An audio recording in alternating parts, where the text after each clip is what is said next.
तुम कहाँ जा रही हो, क्यों जा रही हो और कब लौटोगी, इसका पता केवल एक व्यक्ति को हो सकता है, और वो है तुम्हारे पिता। उन्हीं की आज्ञा और आशीर्वाद से तुम्हें ये तपस्या करनी होगी। लेकिन गुरुजी, हमारे बाबू सा ने मनाना बहुत मुश्किल होगा। गुरुजी, क्या बात है, आपने हमारे को ऐसे अचानक मिलने बुलाया, सब ठीक है ना? वसुधा, मुझे पता है कि चंद्रिका जी ने तुम्हें अभी तक बहू के रूप में स्वीकार नहीं किया है, लेकिन तुम्हारी दादी सास के स्वास्थ्य के लिए तुम दोनों को नाटक करना पड़ रहा है। और तुम ये भी अच्छी तरह से जानती हो कि चंद्रिका जी तुम्हें दिल से बहुत चाहती हैं, लेकिन अपने स्वास्थ्य की रक्षा करने के लिए उन्हें खुद को रोकना पड़ रहा है, और अपनी इस बेबसी की सजा उन्होंने खुद को दी, खुद पर कोड़े बरसाकर। हमारे को सब पता है गुरुजी। हमारे को ये भी पता है कि हमारी देवी हुकुम ने 3 दिन 3 रातें लगातार पानी में खड़े होकर हमारे लिए एक कठोर व्रत भी किया था, ताकि वो हमारे को बहू के रूप में स्वीकार कर पाए। लेकिन वो व्रत अधूरा रह गया, जिसकी वजह से उनकी वो इच्छा पूरी ना हो पाई। और अब शायद कोई व्रत या कोई उपाय ना बचा है। समय, नक्षत्र और तारे सब अपनी गति से चलते हैं। कल तक मेरे पास कोई उपाय नहीं था, लेकिन आज तारों ने मुझे एक उपाय सुझाया है। कैसा उपाय गुरुजी? लेकिन उपाय आसान नहीं होगा। इसे पूरा करने के लिए तुम्हें एक बहुत कठिन परीक्षा देनी होगी। गुरुजी, मैं कोई भी कठिन से कठिन परीक्षा देने के लिए तैयार हूँ। बस हमारे बड़े हुकुम के सारे खतरे टल जावे।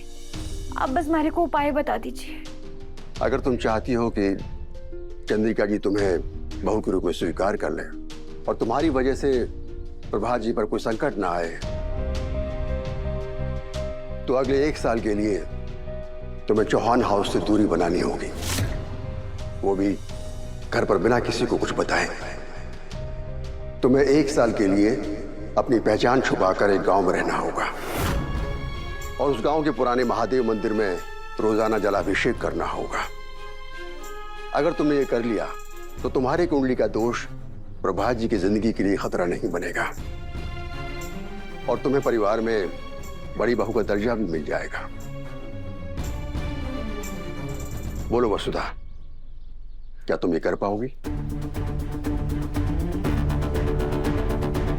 लेकिन गुरुजी, हमारी देवी हुकुम और हमारे सासरे ने बिना बताए 1 साल तक मैं उनसे दूर कैसे रहूंगी?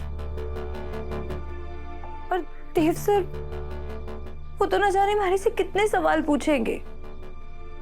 बिना जवाब के वो हमारे को कहीं ना जाने देंगे। मैं जानता हूं वसुधा, ये उपाय कठिन है, लेकिन यही एक उपाय है।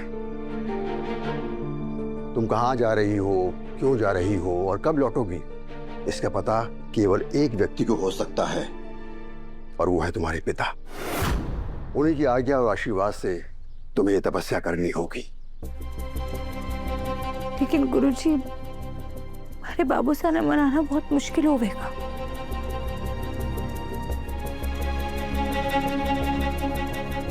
मैं समझ गई गुरुजी।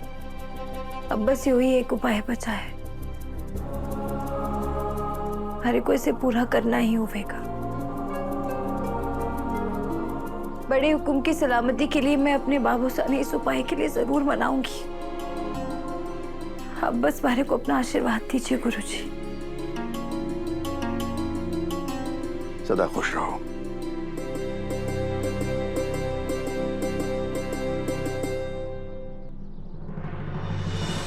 ऐसी निष्ठा और प्रेम भाव हो तो ईश्वर भी साथ खड़े हो जाते हैं।